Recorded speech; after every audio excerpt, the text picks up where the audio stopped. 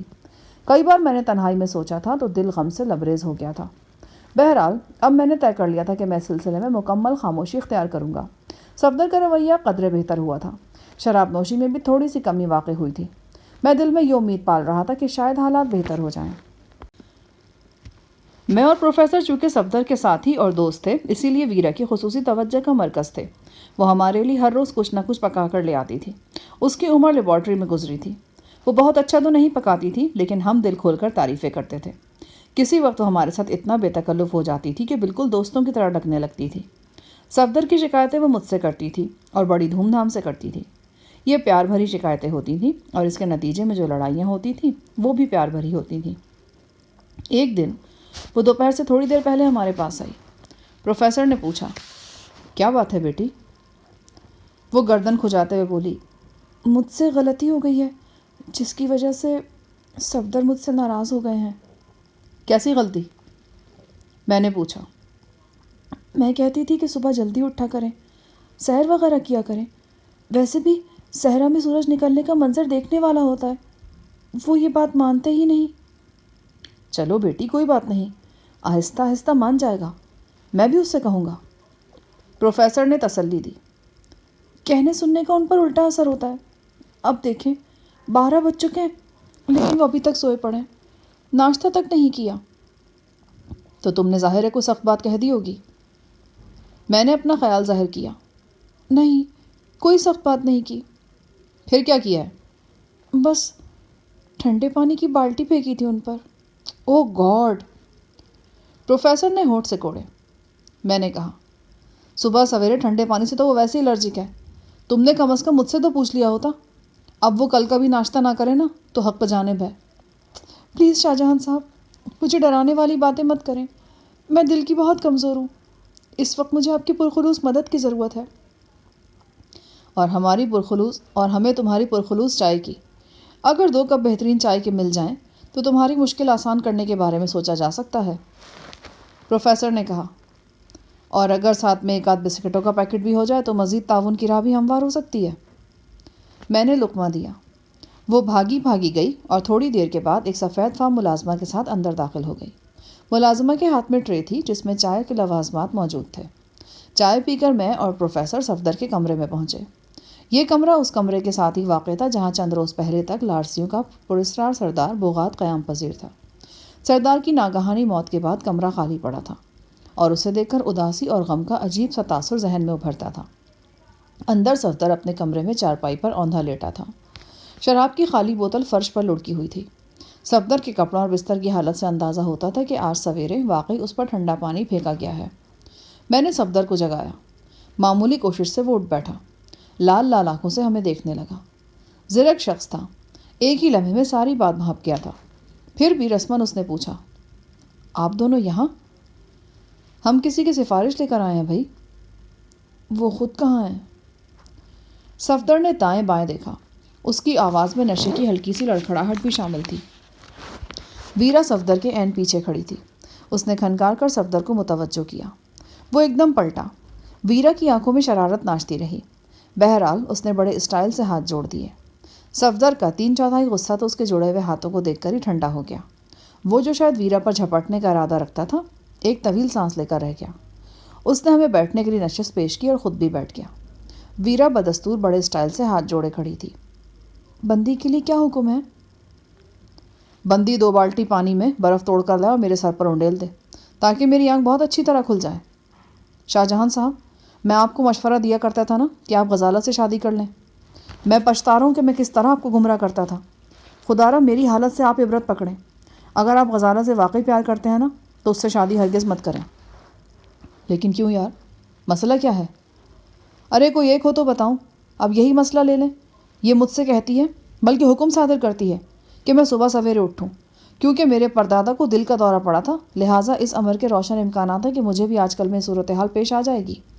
لہٰذا اگر میں اپنی شادی کی پہلی سالگرہ دیکھنے کا خواہش مند ہوں تو میرے لیے اشد ضروری ہے کہ صبح سویرے اٹھ کر 1 ڈیڑھ گھنٹہ سیر سپاٹے میں گزار دوں۔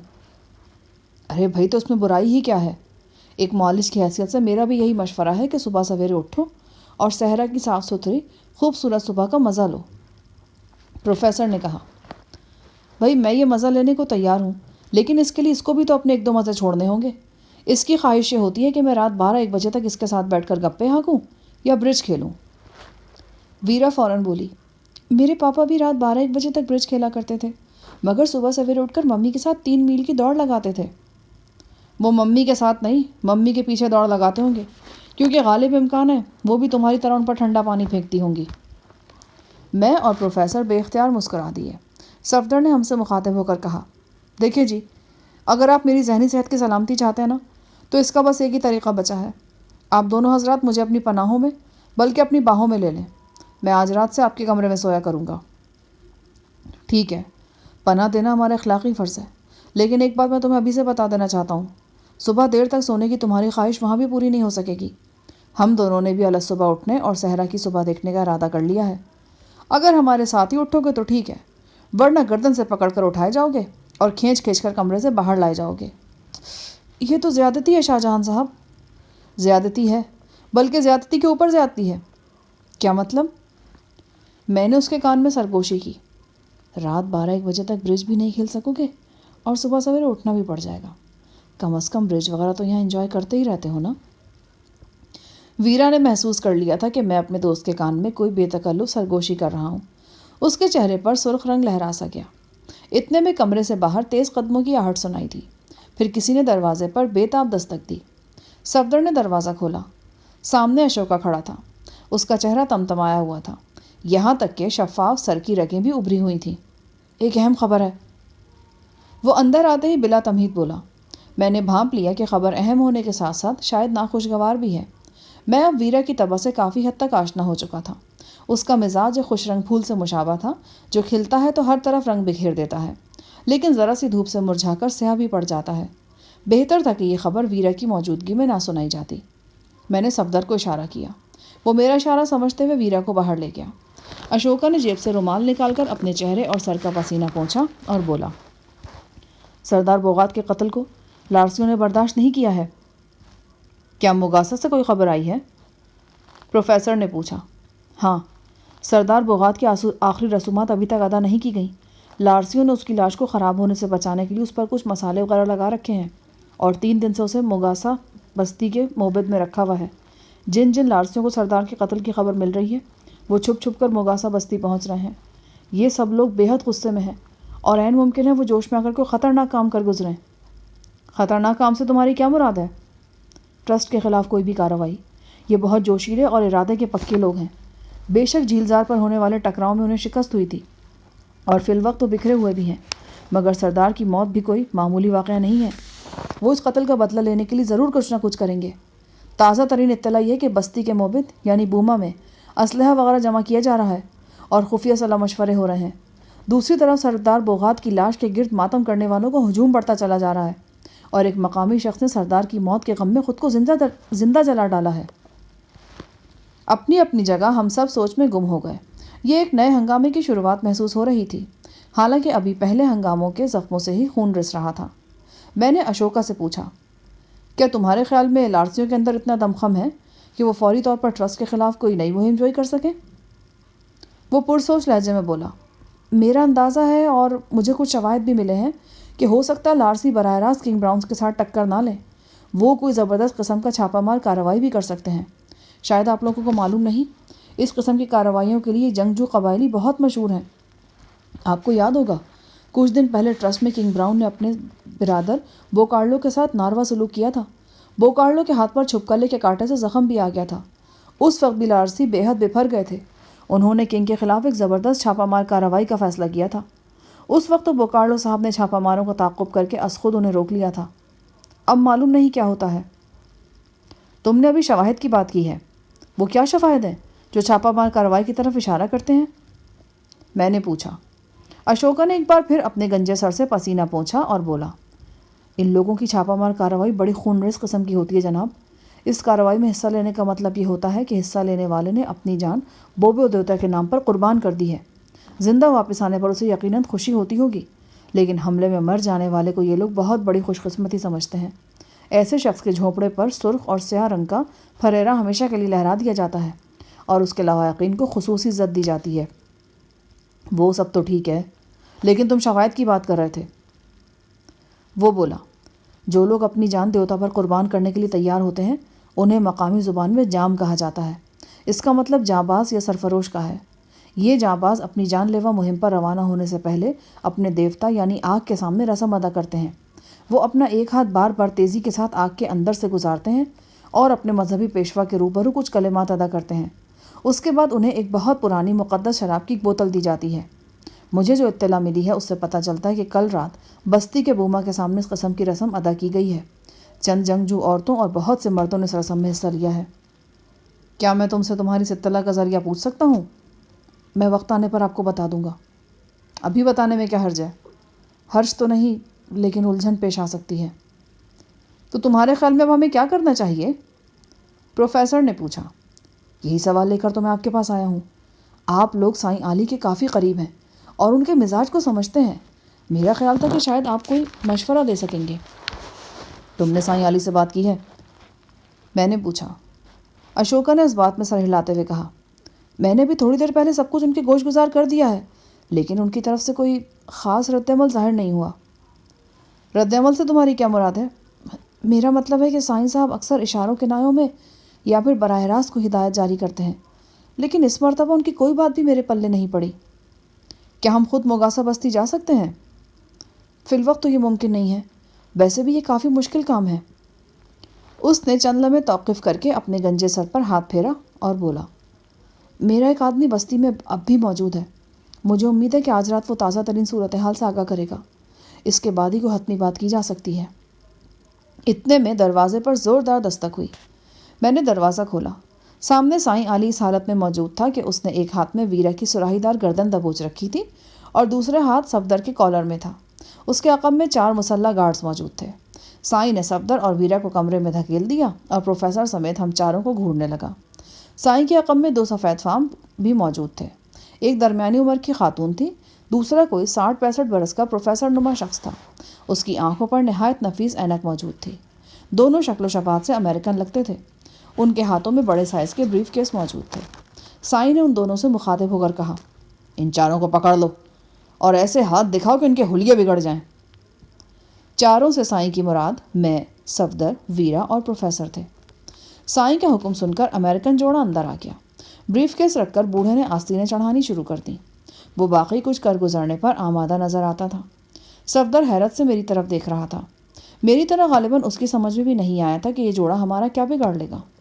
اس بوڑھے جیسے درجن بھر افراد بھی ہوتے تو اکیلے صفدر کو قابو نہیں کر سکتے تھے۔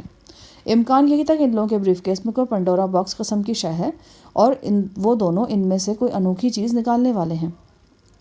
یہ کیا ہو رہا ہے سائیں علی؟ صفدر نے پوچھا۔ تمہیں سوالوں کا ہیضہ کچھ زیادہ ہونے لگا ہے۔ میں تمہیں ایسی دوا پلواؤں گا کہ یہ ہیضہ گم ہیضے میں بدل جائے گا، تمہارا پیٹ پھٹ جائے گا۔ خبردار، اگر اب جو کوئی سوال کیا تو بہو رانی کے سامنے تیری بے عزتی خراب ہو جائے گی۔ اس کے ساتھ ہی سائیں نے اشوکا کو اشارہ کیا۔ وہ کمرے سے باہر نکل گیا۔ سائیں نے دروازہ باہر سے بند کر دیا۔ اب ہم چاروں کے علاوہ صرف امریکن جوڑا کمرے میں رہ گیا۔ ادھیڑ عمر شخص نے بڑی ملائمت سے اپنا تعارف کرواتے ہوئے کہا، میرا نام ڈاکٹر اسٹیفن ہے۔ میرا تعلق کاسمیٹک سرجری کے شعبے سے ہے۔ یہ میری ساتھی ڈاکٹر روزی ہیں۔ یہ بھی بیوٹی اور کاسمیٹک سرجری سے تعلق رکھتی ہیں۔ یہ ایک معروف امریکی ٹی وی چینل کے لیے بطور میک اپ ماہر کام کر رہی ہیں۔ ہم دونوں یہاں آپ کی خدمت کے لیے حاضر ہوئے ہیں۔ ہمیں بتایا گیا کہ کچھ جرائم پیشہ عناصر سے آپ چاروں کو محفوظ رکھنے کے لیے آپ کی شکل و شباہت میں مناسب تبدیلی کی ضرورت ہے۔ بات اچھی طرح ہماری سمجھ میں آ رہی تھی اور یہ بات تھی بھی بہت مناسب، بشرطے کہ یہ لوگ واقعی اپنا کام اچھے طریقے سے انجام دیتے۔ خاتون نے اپنے بریف کیس سے 2 آئینے نکالے اور سامنے دیوار کے ساتھ رکھ دیے۔ اس کے بعد دونوں بریف کیسوں سے شیشے کی بوتلوں اور چھوٹے چھوٹے ڈبوں کا ایک انبار نکل آیا۔ کچھ برشز تھے، رنگ، لوشنز اور پتہ نہیں کیا کچھ تھا۔ اس کے بعد ادھیڑ عمر شخص نے بڑی نفاست کے ساتھ اپنے بریف کیس میں سے چند چیتھڑے برآمد کیے۔ دیکھنے میں یہ بالکل انسانی کھال لگتی تھی۔ یہ در حقیقت انسانی چہروں کی کھال کے چند مصنوعی ٹکڑے تھے۔ جیسا کہ بعد میں معلوم ہوا، انہیں حیوانی لحمیاتی ریشوں اور سلیکون پلاسٹک وغیرہ سے تیار کیا گیا تھا۔ اب ان ٹکڑوں کو ماہرانہ چابک دستی سے ہمارے چہروں کا حصہ بنایا جانا تھا۔ ڈاکٹر روزی نے ویرا کو اور ڈاکٹر اسٹیفن نے صفدر کو اپنے سامنے بٹھا لیا۔ اس کے بعد ہم نے اگلے 1 گھنٹے میں پلاسٹک سرجری کا ایک ایسا لائیو تماشا دیکھا جس نے عقل کو دنگ کر دیا۔ صفدر گھونگھریالے بالوں والے ایک سندھی یا گجراتی شخص میں تبدیل ہو گیا تھا، جبکہ ویرا تھائی یا ملیشین لڑکی لگتی تھی۔ یہ یقیناً شاہکار کام تھا اور نہایت گرا معاوضے پر کیا گیا تھا۔ صفدر اور ویرا کے بعد میری اور پروفیسر کی باری آئی۔ اگلے 1 گھنٹے میں ہم دونوں کے ساتھ بھی وہی کچھ ہوا جو صفدر اور ویرا کے ساتھ ہوا تھا۔ ہماری صورتیں حیرت انگیز طور پر تبدیل ہو گئیں۔ ہم دونوں پاکستان کے شمالی علاقوں یا افغانستان کے باشندے نظر آنے لگے، اور یہ سب کچھ بے حد حقیقی تھا۔ وہ رات ہم نے اپنے کمرے میں ہی گزاری۔ صبح سویرے اٹھ کر پروفیسر نے سب سے پہلے آئینے میں اپنا چہرہ دیکھا۔ وہ اس بدلی ہوئی شکل کے ساتھ بہت الجھن محسوس کر رہا تھا۔ الجھن تو مجھے بھی تھی، لیکن چونکہ میں پہلے 2-3 بار میک اپ کے تجربے سے گزر چکا تھا، لہٰذا زیادہ پریشان نہیں تھا۔ صبح سویرے جو 2 ملازمائیں ہمارا ناشتہ لے کر آئیں، انہوں نے ہم سے کوئی سوال جواب نہیں کیا، بس گڈ مارننگ پر ہی اکتفا کیا۔ یقیناً انہیں بتا دیا گیا تھا کہ اس کمرے کے مکین تبدیل ہو چکے ہیں۔ ابھی ہم ناشتے سے فارغ ہوئے ہی تھے کہ اشوکا آدھم کا۔ وہ ہمارے چہروں کے ساتھ ہونے والی کارروائی سے آگاہ تھا۔ کتنی دیر تک وہ حیرت بھری نظروں سے ہمیں دیکھتا رہا۔ ونڈرفل، بہت کمال کا کام ہے، لگتا ہے پیر کاریگروں کے ہاتھ لگے ہیں۔ کیا خبر ہے؟ میں نے اس کے توصیفی کلمات کو نظر انداز کرتے ہوئے کہا۔ خبر اچھی نہیں ہے، بھگوان خیر کرے۔ مگاسا بستی کے لارسیوں میں سخت غم و غصہ پایا جاتا ہے۔ باہر کے کچھ لوگوں نے انہیں سمجھایا بھی ہے، مگر انہوں نے سردار کی لاش ابھی تک نظر آتش نہیں کی۔ آئندہ 24 گھنٹے بہت اہم ہیں۔ ممکن ہے اس دوران میں لارسی کو انتقامی کارروائی کر گزریں۔ تمہارے اندازے کے مطابق یہ کارروائی کیا ہو سکتی ہے؟ اشوکا نے اپنی پینٹ کی جیب میں سے 2-3 چھوٹی چھوٹی پوٹلیاں نکالیں۔ کپڑے کی ان پوٹلیوں میں سے ایک کے اندر فاسفورس تھی، دوسری میں سلفر، اور تیسری میں بھی کوئی ایسا ہی کیمیائی مادہ تھا۔ وہ بولا، ان لارسیوں نے ان اشیاء سے بارود تیار کر رکھا ہے، اور اس کا استعمال بھی بہت اچھی طرح کر لیتے ہیں۔ اس بارود کو مٹی کے ہنڈولوں میں بھر کر دستی بم کی طرح استعمال کرتے ہیں اور غلیل نما آلے کے ذریعے دور تک پھینکتے ہیں۔ زہر میں بھجے ہوئے نیزوں اور تیروں کا استعمال بھی ان کے ہاں عام ہے۔ لارسیوں کے موجودہ پروگرام کے حوالے سے مجھے جو اطلاع ملی ہے وہ خاصی خوفناک ہے۔ ان لوگوں نے خودکش دستہ تیار کیا ہے۔ اس دستے میں سے 10-12 تک تو افراد ہوں گے۔ یہ لوگ اپنے جسموں کے ساتھ خانہ ساز بارود کی بہت سی تھیلیاں باندھیں گے اور دیوانہ وار ٹرسٹ کے مین گیٹ میں گھس جائیں گے۔ انہوں نے تہیہ کیا کہ وہ اپنی جانوں پر کھیل کر ٹرسٹ کا بیرونی دفاع تہس نہس کر دیں گے۔ شاید آپ کو یہ سن کر حیرانی ہو کہ خودکشی کرنے والے اس اسکواڈ میں 2-3 عورتیں بھی شامل ہیں۔ اس خودکش حملے کے بعد لارسیوں کے قریباً 50 جنگجو رائفلوں اور زہریلے تیروں سے مسلح ٹرسٹ میں گھس جائیں گے اور جتنا زیادہ سے زیادہ نقصان ٹرسٹ کو پہنچا سکتے ہیں پہنچائیں گے۔ ان کا ارادہ ہے کہ وہ زندہ ٹرسٹیوں کے ہاتھ نہیں آئیں گے۔ بہت بڑی بے وقوفی کر رہے ہیں یہ لوگ تو۔ میرے منہ سے بے ساختہ نکلا، ان کی جوشیلی کارروائی سے سردار بوغات تو واپس نہیں آ سکتا، اور نہ ہی ٹرسٹ کی بنیادیں ہل سکتی ہیں۔ بس ان لوگوں کی جان جا سکتی ہے اور کئی گھروں میں صفحہ ماتم بچ سکتی ہے۔ اس کے بعد جو ہوگا وہ بھی تو نگاہ میں رکھو شاہ جہان۔ پروفیسر بولا۔ کنگ براؤن مزید غصے میں آ جائے گا۔ قانون اس کے ہاتھ میں ہے، پولیس اور انتظامیہ اس کا ساتھ دے رہی ہے، وہ لارسیوں کے ساتھ کیا کچھ نہیں کر گزرے گا۔ میری رائے میں اس کارروائی کو روکنے کی کوشش کرنی چاہیے، میں نے کہا۔ ایک دم کمرے کا دروازہ کھلا اور سائیں علی بگولے کی طرح اندر داخل ہوا۔ نوٹوں کی گڈیاں اس کے گلے میں آویزہ تھیں اور اچھل رہی تھیں۔ اس کے ہاتھ میں جو عصا تھا، آج اس پر بھی گوند کے ذریعے نوٹ چپکے ہوئے تھے۔ اس نے عصا زور سے زمین پر مارا اور چنگاڑ کر بولا، بھاگو بھاگو، دم اٹھا کر بھاگو، بھاگو بھاگو، مگاسا بھاگو، بھاگو بھاگو بھاگو۔ وہ پورے کمرے میں چکراتا پھر رہا تھا۔ اس کی آواز بلند سے بلند تر ہوتی جا رہی تھی۔